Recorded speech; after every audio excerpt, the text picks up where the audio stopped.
Hello मित्रों, कैसे हैं आप सभी का एक बार फिर से स्वागत करता हूं आज के इस सेशन में। आज हम कवर करेंगे हिमाचल प्रदेश की नदियों वाला टॉपिक। ठीक है, नदियों से आपके एग्जाम में क्वेश्चन आते हैं। क्वेश्चन किस प्रकार से आते हैं कि हिमाचल प्रदेश में कौन कौन सी नदी जिनका उद्गम हिमाचल प्रदेश में ही होता है, बाहर से कौन सी आती है, कहां पर हिमाचल प्रदेश में एंटर करती है। ठीक है, हिमाचल प्रदेश को छोड़ करके कहां से जाती है, जल विद्युत परियोजना कौन सी नदी के ऊपर बनी है, कौन से डिस्ट्रिक्ट में बनी है, ठीक है, कितने मेगावाट की है। तो ये चीजें काफी आपकी एग्जाम में पूछी जाती है। ठीक है, आज का जो हमारा वीडियो रहेगा इसमें हम क्या करेंगे, टोटल मैप के थ्रू देखेंगे नदी जो आपकी है, 5 नदियां हिमाचल प्रदेश में टोटल जो मुख्य नदियां हैं, 5 नदियां हैं, इनके बारे में देखेंगे कि कौन कौन से डिस्ट्रिक्ट से होकर के ये 5 नदियां जा रही है। ठीक है, ये हम ओवरव्यू देखेंगे, कुछ एक महत्वपूर्ण जो चीजें होगी मेन उनको हम आज देखेंगे। अलग से वीडियो लेकर के आऊंगा जिसमें हम क्या करेंगे, हर एक नदी के बारे में बहुत ही डिटेल में जाएंगे। सहायक नदियां भी देखेंगे, इसके आर पार कौन कौन से क्षेत्र पाए जाते हैं, जल विद्युत परियोजना कौन कौन सी इनके ऊपर, तो सारी हम चीजें अलग से वीडियो लेकर के आऊंगा हर एक नदी के बारे में। ठीक है, तो बहुत ही अच्छे से देखेंगे, अपने तरीके से देखेंगे, चीजें आसानी से याद भी हो जाएगी, याद करने की कोई दिक्कत नहीं है। ठीक है, सबसे पहले देखो कुछ एक टर्म हम समझ लेते हैं। आज की जो क्लास है अब हम स्टार्ट करते हैं। ठीक है, कुछ एक टर्म समझ लेते हैं। सबसे पहले आता है एक आपका अपवाह होता है, एक होता है आपका अपवाह तंत्र और एक आपका नदी बेसिन। ठीक है, अगर बात करें अपवाह, ठीक है, अपवाह क्या होता है, अपवाह होता है आपका एक पर्टिकुलर डायरेक्शन में पानी का बहना। ठीक है, या नदी होती है इस प्रकार से, ये एक आपकी पर्टिकुलर डायरेक्शन में जा रही है, निश्चित दिशा की ओर। ठीक है, ये ऐसा तो है नहीं कि आज इस तरफ जा रही है कल इधर को जाएगी, है ना, नहीं होगा ना, तो सीधी जा रही है तो इसको क्या कहेंगे, अब बहा कहेंगे। ठीक है, और ऐसा भी नहीं है कि नदी कभी इधर को गई या इधर को गई, नहीं जाती है, सीधी जाती है एक ही डायरेक्शन में। घर के जो आर पार के नाले भी होते हैं, तो ड्रेनेज क्या होता है आपका, जो इधर उधर के आपके आसपास भी आप देखेंगे जो नालियां बनी होती है, वो भी क्या होती है, एक पर्टिकुलर डायरेक्शन में जा रही है, तो उन्हें क्या कहते हैं, अब्बाह कहते हैं, सीधा जाना अपनी डायरेक्शन में। ठीक है, इधर उधर नहीं देखना, तो उसे क्या कहते हैं, अब्बाह कहते हैं। ठीक है, अब्बाह तंत्र क्या होता है, अब मुख्य नदी होती है, ये अपनी डायरेक्शन में चली है कंटिन्यू आगे को, मुख्य नदी है। अब इसके आसपास और भी अन्य सहायक नदियां पाई जाती है, मुख्य नदी की और भी अन्य सहायक नदियां होती है। ठीक है, तो ये सारी मिलकर के जब आगे जाती है, ठीक है, मुख्य नदी और सहायक नदी ये जब आगे मिलकर के जाती है तो इसे क्या कहते हैं, अब्बाह तंत्र। ठीक है, मुख्य नदी और सहायक नदियों का आगे बढ़ना एक पर्टिकुलर डायरेक्शन में या निश्चित दिशा में आगे बढ़ना क्या कहलाता है, अब्बाह तंत्र। और ये जब आगे सारी मिलकर के जाती है तो आगे जो भी आता है अपने साथ ही बहा लेती है ना, तो ये हो गया आपका अब्बाह तंत्र। समझ आ गया। अगला है आपका नदी बेसिन।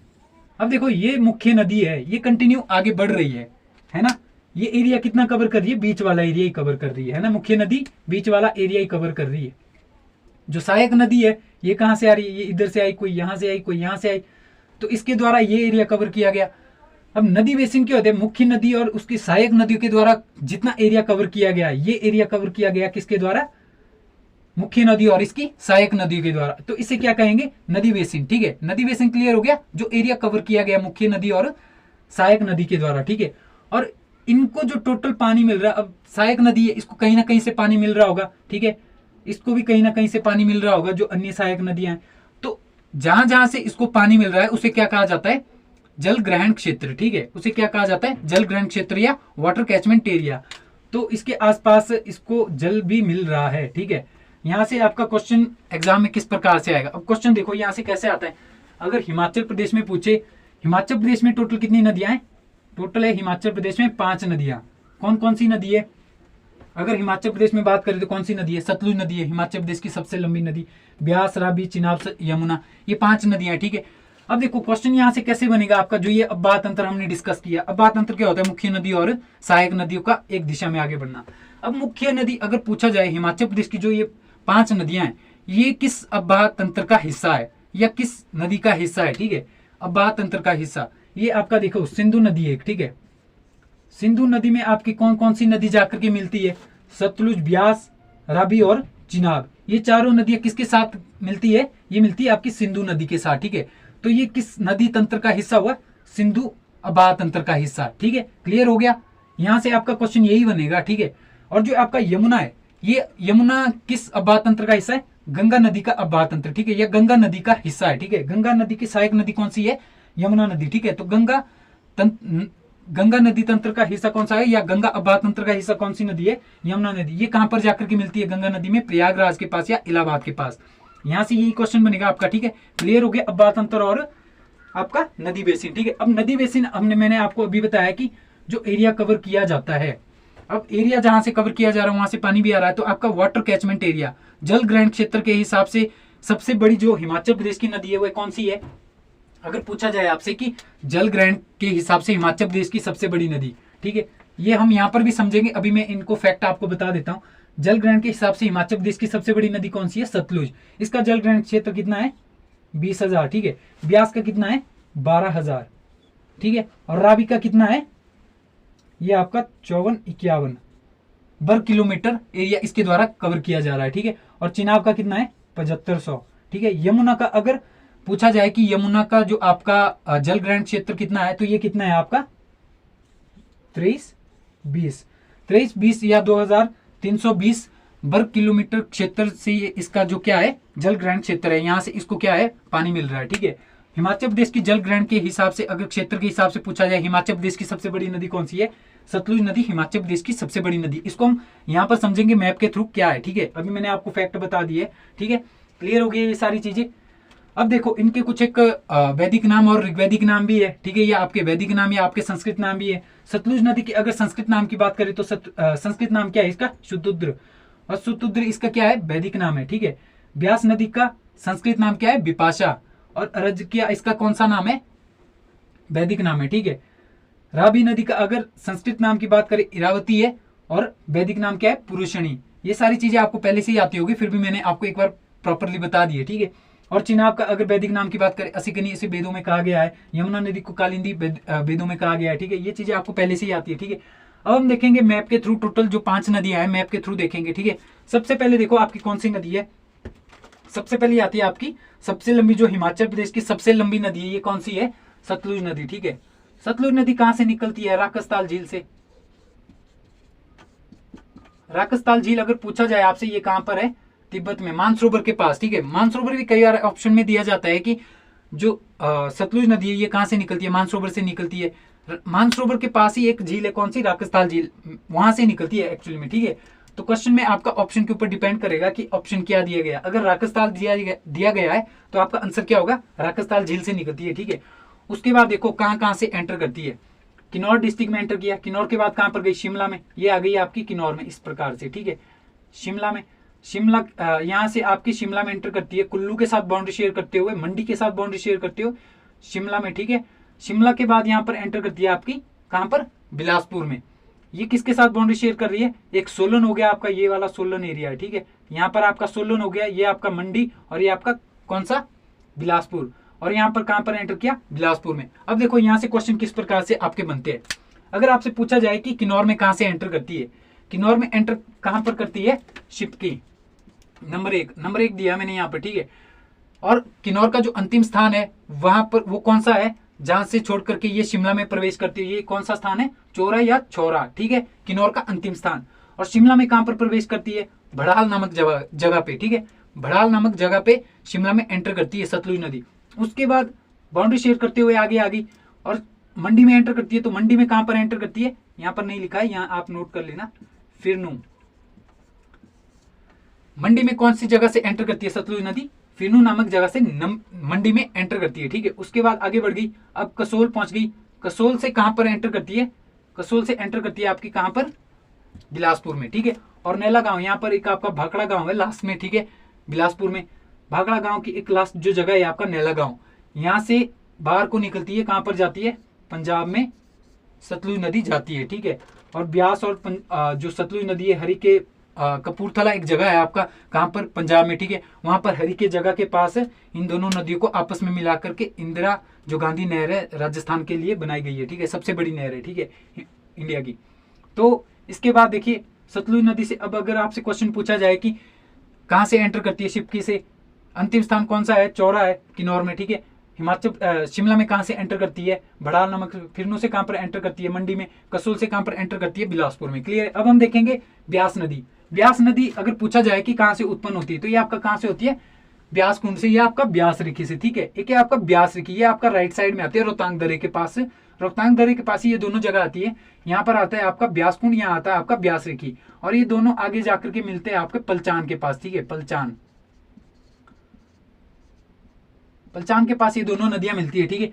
और आगे जाकर के ये मंडी में प्रवेश करती है। मंडी से आपका हमीरपुर से बाउंड्री शेयर करते हुए इस प्रकार से कांगड़ा से निकलती है बाहर। कांगड़ा में कहां से निकलती है बाहर? मिरथल। और कहां जाती है? पंजाब को। ठीक है, अब देखो क्वेश्चन यहां से कैसे बनेगा। सबसे पहले उत्पन्न कहां से होती है या उद्गम कहां से होता है?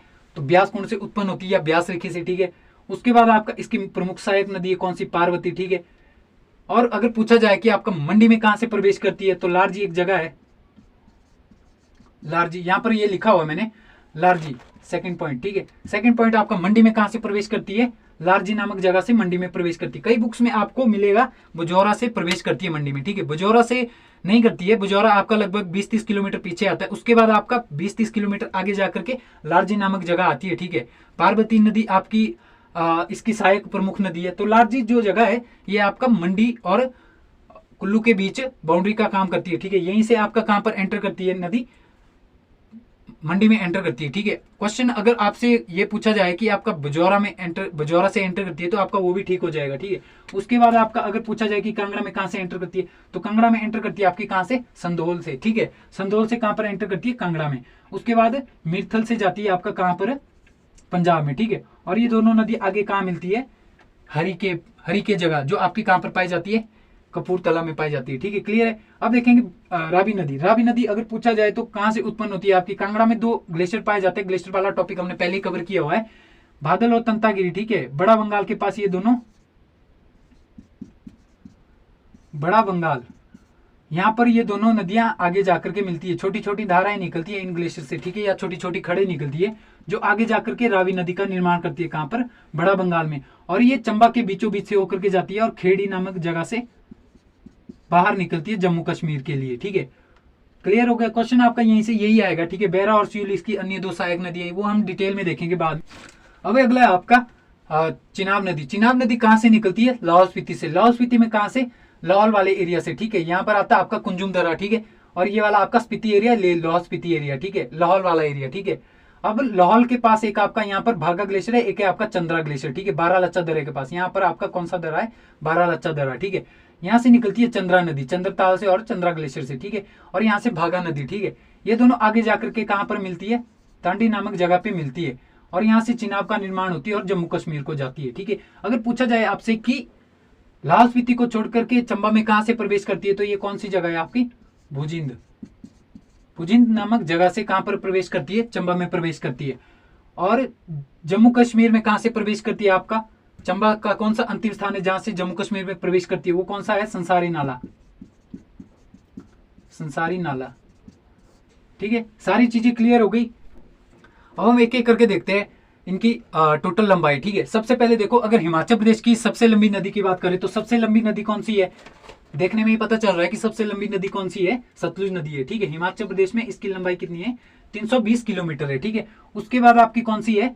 ये वाली आपकी ब्यास नदी। ठीक है, इसकी लंबाई कितनी है? 258 किलोमीटर। ठीक है, उसके बाद कौन सी है आपकी?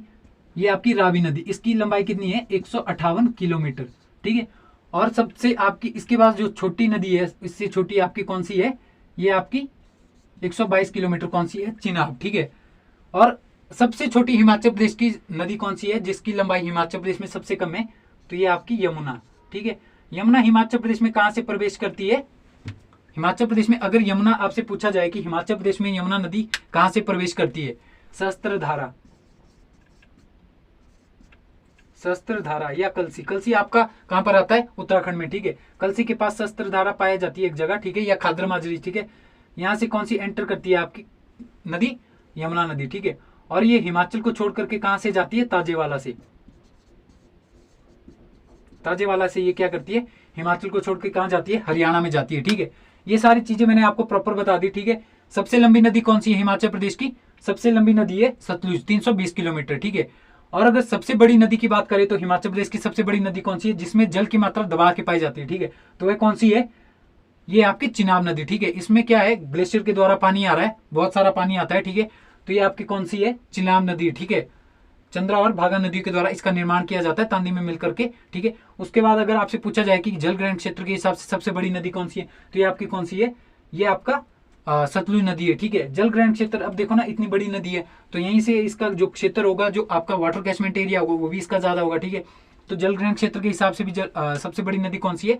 सतलुज नदी हिमाचल प्रदेश की सबसे बड़ी नदी है। ठीक है, अब इनसे रिलेटेड कुछ और भी अन्य क्वेश्चन पूछे जाते हैं कि सोना किस नदी में मिलता है, ठीक है, या सोना किस नदी से प्राप्त किया जाता है। तो ये आपका क्या होगा कि चिनाब नदी से सोना प्राप्त किया जाता है। ठीक है, यूरेनियम कौन सी नदी से प्राप्त होता है? यूरेनियम आपका यहाँ पर आती है आपकी एक कौन सी नदी? पार्वती नदी। ठीक है, पार्वती नदी किसकी सबसे बड़ी सहायक नदी है? ब्यास नदी की। ठीक है, यहीं पर आपका कौन सा एरिया पाया जाता है? मणिकरण और कसोल। ठीक है, इसी नदी में क्या पाया जाता है? यूरेनियम पाया जाता है, या यूरेनियम यहाँ से प्राप्त किया जाता है। अगर पूछा जाए आपसे कि उर्वरक या माइका किस नदी से प्राप्त किया जाता है, तो ये आपका किस नदी से प्राप्त किया जाता है? यमुना की एक सहायक नदी है टोंस नदी। ठीक है, तो टोंस नदी से क्या किया जाता है? उर्वरक प्राप्त किया जाता है। ठीक है, सारी चीजें मैंने आपको प्रॉपर बता दी है। ठीक है, हिमाचल प्रदेश में जो आपका अब्बात अंतर के हिसाब से देखे तो अब्बात अंतर के हिसाब से हिमाचल की जो 4 नदियां, ये आपका सिंधु अब्बात अंतर का है हिस्सा है, और एक नदी जो आपकी यमुना, ये आपका गंगा अब्बात अंतर का हिस्सा है। ठीक है, हिमाचल प्रदेश की सबसे बड़ी नदी कौन सी है? सतलुज हिमाचल प्रदेश की सबसे लंबी नदी है। सबसे बड़ी नदी आपकी कौन सी है? चिनाब सबसे बड़ी नदी है। जलग्रहण क्षेत्र के हिसाब से हिमाचल प्रदेश की सबसे बड़ी नदी कौन सी है? सतलुज हिमाचल प्रदेश की सबसे बड़ी जलग्रहण क्षेत्र के हिसाब से सबसे बड़ी नदी है। ठीक है, और इसकी लंबाई कितनी है? 320 किलोमीटर हिमाचल प्रदेश में। ठीक है, अब हिमाचल प्रदेश में ये कहाँ से एंटर करती है? शिपकी से। किन्नौर में इसका अंतिम स्थान कौन सा है? चौरा। शिमला में कहाँ से एंटर करती है? बड़ाल नामक स्थान से। फिरनू से मंडी में एंटर करती है। कसोल से बिलासपुर में एंटर करती है। ठीक है, ये सारी चीजें आपकी हो गई। ब्यास नदी अगर पूछा जाए तो शिमला मंडी में कहाँ से एंटर करती है? तो ये मंडी में कहाँ से एंटर करती है?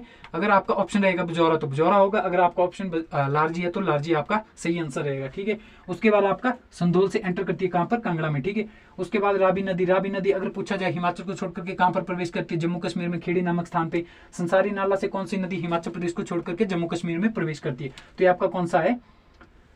चिनाब नदी। ठीक है, उसके बाद है भुजिन से ये आपकी कौन सी नदी चंबा में प्रवेश करती है? तो चिनाब नदी भुजिन से आपका कहां पर प्रवेश करती है? चंबा में प्रवेश करती है। ठीक है, लाहौल स्पीति से। ठीक है, चिनाब नदी की अगर बात करें तो ये कौन सी 2 धाराओं से मिलकर के बनी है? चंद्रा और भागा। ठीक है, चंद्रा नदी कहां से निकलती है? चंद्रा ग्लेशियर से, या चंद्रा आपका चंद्रताल झील से। ठीक है, भागा ग्लेशियर से आपकी कौन सी नदी निकलती है? भागा ग्लेशियर से निकलती है भागा नदी। ठीक है, इसी के ऊपर एक आपकी सूरजताल झील है जो हिमाचल प्रदेश की सबसे ऊंची झील है। 42-70 मीटर इसकी हाइट है। ठीक है, वहीं से इसको पानी भी मिलता है। सूरजताल जो आपकी भागा नदी है, इसको सूरजताल झील से भी पानी मिलता है। ठीक है, तो सारी चीजें मैंने आपको प्रॉपर बताई है।